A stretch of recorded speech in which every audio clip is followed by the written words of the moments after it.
At night, Dubai looks less like a city than a circuit board dropped into the desert. Glass towers glow above seawater. Artificial islands curve into the Gulf. Planes climb over highways. Cranes blink in the heat. Below the skyline, workers board buses before sunrise. Above it, capital moves faster than weather. Dubai looks like tomorrow. But by 2036, tomorrow may be harsher than the city expects. Dubai does not behave like most cities. It behaves like a bet. A bet that a place with little freshwater, extreme heat, and no traditional hinterland can become a global hub for money, aviation, trade, tourism, technology, and migration. A bet that people will keep arriving, that investors will keep trusting, that planes, ships, data, and capital will keep flowing through one of the most tense regions on Earth. This is why Dubai matters beyond Dubai. It is not just a skyline, it is a working model of post-oil ambition, a logistics machine, a finance platform, a migration magnet, a climate-stressed city, a neutral meeting point in a world that is becoming less neutral. By 2036, the question is not whether Dubai can build more. It has already proven that. The deeper question is this: can a city built on speed adapt fast enough when the world around it slows, heats, fragments, and hardens? Before we imagine Dubai in 2036, we need to understand the machine already running. In 2024, the Emirate of Dubai had an estimated population of about 4.25 million people. But that number hides the real structure. Out of those residents, nearly 3.95 million were not UAE citizens. That means about 93% of the Emirate's population was made up of non-citizens. So Dubai is not built like a traditional national city. It is closer to a constantly moving airport terminal with neighborhoods attached. People arrive for work, for opportunity, for safety, for tax advantages, for lifestyle, or for a temporary step towards somewhere else. And yet the city has become permanent through motion. Inside the UAE, Dubai is the great connector. Abu Dhabi holds deeper hydrocarbon wealth and sovereign power. Dubai turns geography into throughput. The UAE's population reached about 11.3 million people in 2024, growing 5.7% from the previous year.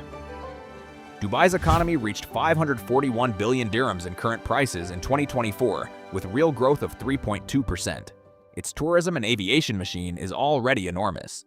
In 2024, Dubai received 18.7 million international overnight visitors, while DXB Airport handled 92.3 million passengers.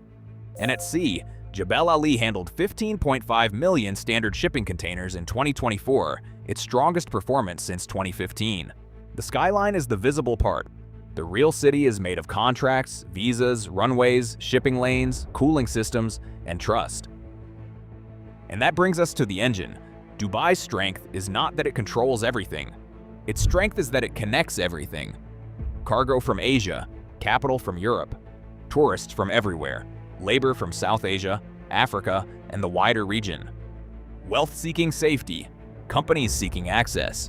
This is an economy built less around extraction and more around circulation. The UAE's non-hydrocarbon sector reached 75.5% of GDP in 2024. That matters because the national story is no longer only about oil. Trade, manufacturing, finance and insurance, and construction together generated 55.6% of the UAE's non-oil GDP in the first half of 2024. These are exactly the kinds of sectors Dubai understands. Move goods, move people, move money, build space, sell access. The national balance sheet gives the model a cushion. The UAE recorded a consolidated general government surplus of 6.4% of GDP in 2024. Its current account surplus rose to 14.5% of GDP that year. And the IMF estimated the UAE's net international investment position at $984.1 billion, or 178.2% of GDP at the end of 2024. That is financial depth. But diversification is not immunity. Real estate still moves in cycles.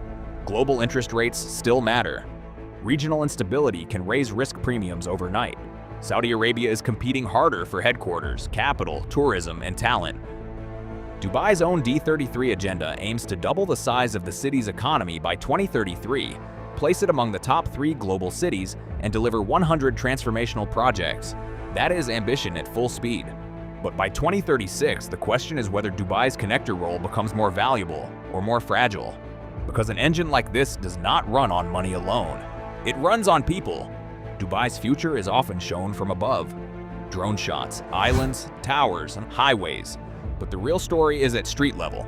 Executives in financial towers, engineers inside control rooms, pilots and coders, hotel staff, port workers, drivers, security guards, families deciding whether Dubai is a stopover or a life. In 2023, nearly 59% of Dubai's residents were between 25 and 44 years old. That is not a normal age profile. It is the shape of a labor market. The city is young because it imports working-age people. It grows because opportunity keeps pulling them in. Dubai's 2040 master plan is built around this assumption.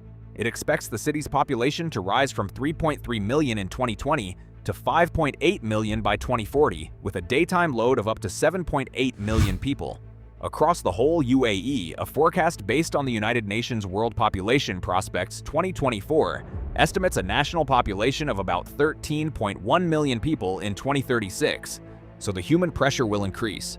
More residents, more commuters, more housing demand, more cooling, more water, more schools, more roads, more visas, more expectations. This is Dubai's structural question. Can it evolve from a transient opportunity city into a deeper, long-term society? Not everyone needs citizenship to stay, but people do need confidence. They need housing that feels reachable, rules that feel predictable, a future that feels worth building. Capital can arrive in seconds. Commitment takes longer. And commitment becomes harder when geography turns political. Dubai's business model works best when the world stays connected, but 2036 may be a world where connection itself becomes political. The UAE does not want to choose one camp if it can avoid it. Its strategy is multi-alignment, security ties with the United States, trade with China, deep links with India, finance with Europe, regional dialogue where possible, strategic caution where necessary. China accounted for 11.2% of the UAE's non-oil trade in the first half of 2024. And according to the UAE's official mission in Beijing, about 60% of China's trade with the Arab region is re-exported through UAE ports to more than 400 cities across the Middle East and North Africa. That is not just trade, that is geopolitical exposure. At the same time, the United States remains the leading destination for UAE investment. And Abu Dhabi announced a $1.4 trillion 10-year investment framework in the United States in 2025, focused on AI, energy, manufacturing, and advanced technologies. The US-UAE AI Acceleration Partnership, signed in 2025, had developed into an interagency working group on AI, export controls, and investment screening by 2026. So Dubai's future is tied not only to ports and airports, but to chips, cloud systems, sanctions, and technology rules. Then there is the region itself. The UAE and Iran held their first round of official political consultations in Abu Dhabi on February 28, 2025, a sign of cautious engagement amid strategic mistrust. The World Bank identified prolonged regional conflict as a major downside risk for the UAE economy in 2026. Especially because it can hit trade, logistics, tourism, and aviation. Dubai's skyline depends on calm far beyond the skyline. Shipping lanes, air routes, insurance markets, investor confidence. The city's superpower is connection. Its vulnerability is the same thing. And even if geopolitics holds, the physical environment is pressing harder. By 2036, Dubai may become one of the most technologically managed cities on Earth. Not only because it wants to, because it has to. Heat will not be background weather, it will be infrastructure pressure. Water will not be a resource story, it will be a survival system. The city is already moving toward a programmable urban model. By 2023, Dubai had digitized 99.5% of government services, and 87% of government service transactions were conducted digitally. The UAE's digital economy strategy aims to raise the digital economy's contribution to GDP from 9.7% to 19.4% within 10 years. Dubai's autonomous transport strategy targets 25% of all trips becoming autonomous by 2030, with an estimated annual economic impact of 22 billion dirhams. The Metro Blue Line is planned at 30 kilometers and 14 stations, serving districts expected to house more than 1 million people by 2040. Al Maktoum International Airport's expansion is valued at $35 billion and designed for eventual capacity above 260 million passengers and 12 million tons of cargo per year. And the Dubai AI campus had already attracted more than 120 companies by September 2024. With a target of more than 500 companies, over 3,000 jobs, more than 100,000 square feet of campus space, and $300 million in investment by 2028.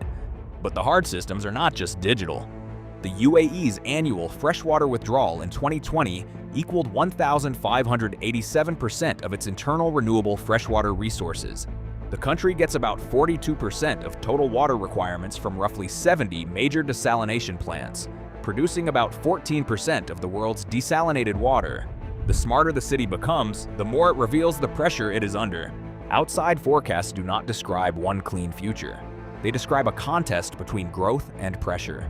The IMF projected UAE real GDP growth of 4% in 2024, 4.8% in 2025, and 5% in 2026. But the World Bank's April 2026 outlook was more cautious.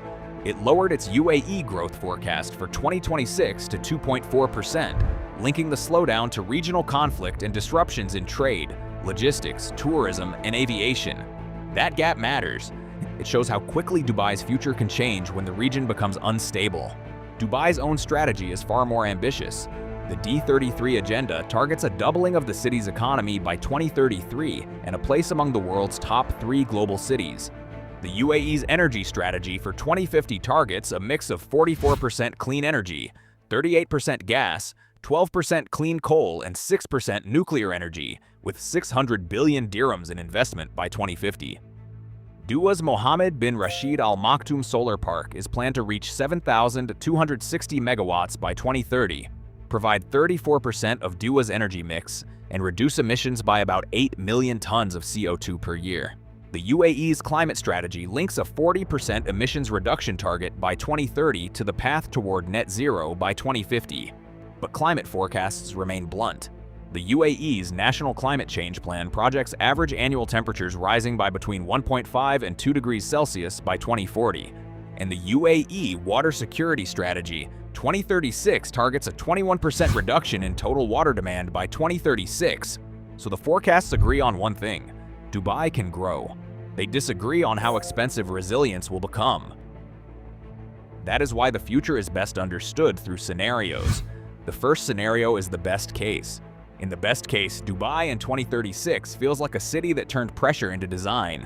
The heat is still there. The desert has not disappeared, but the city has learned to manage it better. Shaded corridors stretch between transit nodes. Autonomous vehicles move through controlled districts. Metro expansion changes how new neighborhoods grow. Airports, ports, AI campuses, and financial zones operate like connected organs in one nervous system. The economy is no longer only selling spectacle. It is selling coordination. A company can raise money, hire talent, move goods, process data, host clients, and reach 3 continents from one base. Dubai benefits from fragmentation because it stays useful to multiple sides. It is not outside geopolitics. It is valuable because everyone still needs a place to meet, transact, and move. In this scenario, the skyline symbolizes confidence under management, not effortless confidence, engineered confidence. The second scenario is the base case. In the base case, Dubai in 2036 is richer, bigger, smarter, and more crowded than today. But the smoothness has a price. Housing is more expensive. Infrastructure keeps expanding, but demand keeps chasing it. The city remains a magnet for talent, yet more residents ask whether long-term life is affordable. The best districts feel seamless. Climate-controlled transport, digital services, fast immigration processing, AI-assisted logistics, high-end schools, polished public spaces. But the friction is visible. Service workers commute farther. Cooling demand rises. Water planning becomes more serious. Real estate cycles still shape household decisions. Some mega projects take longer than promised. Regulation becomes tighter because the system has less room for disorder. Dubai remains a global hub, but it feels more controlled, more optimized, more expensive to keep functioning. The skyline in this scenario does not symbolize fantasy. It symbolizes maintenance, a city that continues to win but has to work harder for every advantage. The third scenario is the dark scenario. The dark scenario is not collapse. That would be too simple. The darker future is a Dubai that still shines but no longer feels effortless. Regional instability raises insurance and logistics costs. Air routes become more complicated. Investors demand higher returns. some capital waits, some tourists choose safer or cheaper alternatives. Real estate weakens in cycles that are harder to smooth. Climate stress also becomes more visible. Hotter streets, stricter outdoor work rules, more pressure on desalination, more energy needed for cooling, more planning around emergencies rather than comfort. The city remains important because its location still matters, its ports still matter, its airports still matter, its networks still matter. But the story changes. Dubai becomes more defensive, more unequal, more dependent on its ability to reassure the world that the system still works. In this scenario, the skyline becomes a warning as much as a promise. A bright vertical wall facing heat, turbulence, and doubt. The most likely future may contain pieces of all three. Some districts will look like the best case. Some workers will live the base case. Some shocks may briefly reveal the dark scenario. Dubai in 2036 will not be one story. It will be many futures stacked on top of each other. My view is this: the strongest reading of the evidence is not utopia, and it is not collapse. Dubai in 2036 will probably be richer, denser, smarter, hotter, and more carefully managed. It will still attract money. It will still attract people. It will still be one of the world's most important connector cities. But the age of easy-looking growth may be ending. The next version of Dubai will be less about spectacle and more about systems. Cooling systems, water systems, visa systems, data systems, trust systems, diplomatic systems. The challenge will not be building the future. Dubai knows how to build. The challenge will be keeping the future open enough for people, capital, and confidence to keep arriving. Because Dubai's greatest achievement is not the height of its towers. It is the belief that tomorrow can be imported, assembled, and sold back to the world. By 2036, we will know how durable that belief really is. The question is not whether Dubai will still shine. The question is what it will cost to keep the lights on.